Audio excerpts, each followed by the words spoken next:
What's up guys, and welcome to my review on the 2016 Nissan Maxima. Before I begin, I would like to give a big thank you to my friends over at Select Auto Center for providing the vehicle featured in today's review. All their contact info will be provided in the description box below. So, the Nissan Maxima. To be completely honest, I haven't been the biggest fan of the Maxima over the years. To me, it lacked both exterior and interior styling, which are kind of crucial when you consider the fact that this is Nissan's flagship sedan, and at the price point this vehicle competes in. Essentially, to keep it short, it was too similar to its mid-sized counterpart, the Nissan Altima. That is in my opinion anyway. But when Nissan finally showed us this 8th generation, myself as well as others took notice. The exterior is stylish, bold and aggressive, and I think this is a step in the right direction for Nissan. The front end sports Nissan's corporate V-Motion grille as seen on their entire lineup. These headlights, even though they aren't as aggressive as the concept, still look quite nice, and they are accented nicely by these boomerang shaped LEDs. Looking at the side profile of this vehicle, you can tell that Nissan has lowered it and stretched it compared to its predecessor. The Nissan Maxima is now 193 inches long and has a wheelbase of 109.3 inches.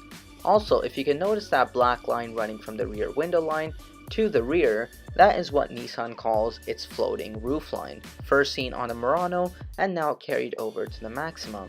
Some people may have mixed feelings about it, but I personally don't like it too much. The rear of the vehicle also looks pretty nice, with these taillights, which unfortunately are not LEDs, but they do have an LED strip running through them when you switch on your low beams.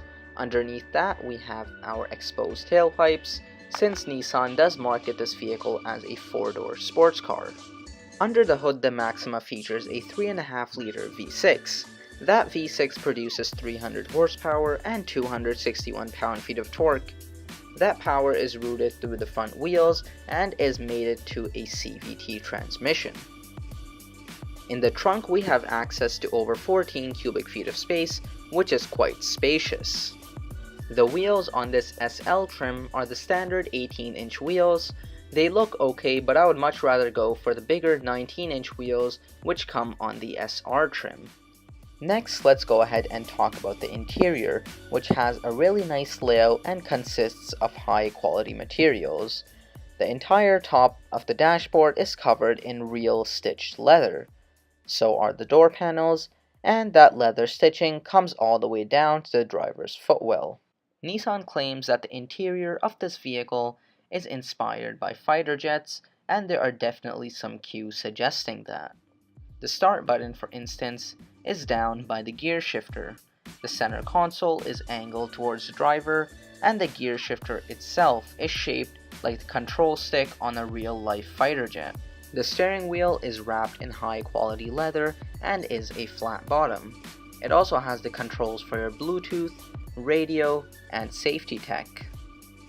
The center stack consists of a CD player and our 8-inch infotainment screen with our physical shortcut keys on the side.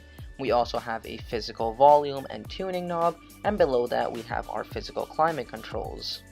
Down by the gear selector, we have our 2 cup holders, some storage space, our physical heated seat controls, and our driving modes, which we have both sport and normal.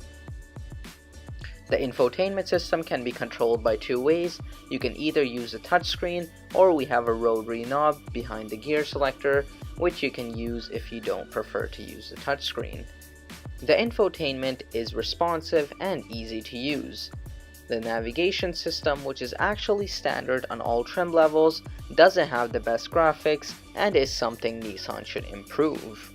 In the gauge cluster, we have a 7-inch helper screen, and we have physical dials for our tachometer and speedometer, which are easy to read and have a black background. Looking above will reveal a panoramic sunroof, which extends all the way to the rear occupants and is standard on this SL Tech trim. The rear seat legroom is not too bad, but if you are a full-size adult, you might find that the headroom is not too good. We also have some climate vents back here, but unfortunately no heated seats. Safety tech on this SL trim is also plentiful, with things like blind spot monitoring, adaptive cruise control, forward collision warning with emergency braking, and rear cross traffic alert. Maxima is available in 4 trim levels, starting with the base SV, SL, SR, and finally the range-topping Platinum. The model I have here is the SL, and starts at an MSRP of $39,000. Well guys, that wraps up my review on the 2016 Nissan Maxima. If you did enjoy this video, please give it a big thumbs up and let me know your thoughts on this vehicle in the comment section below. Thanks for watching, and I'll catch you in the next video.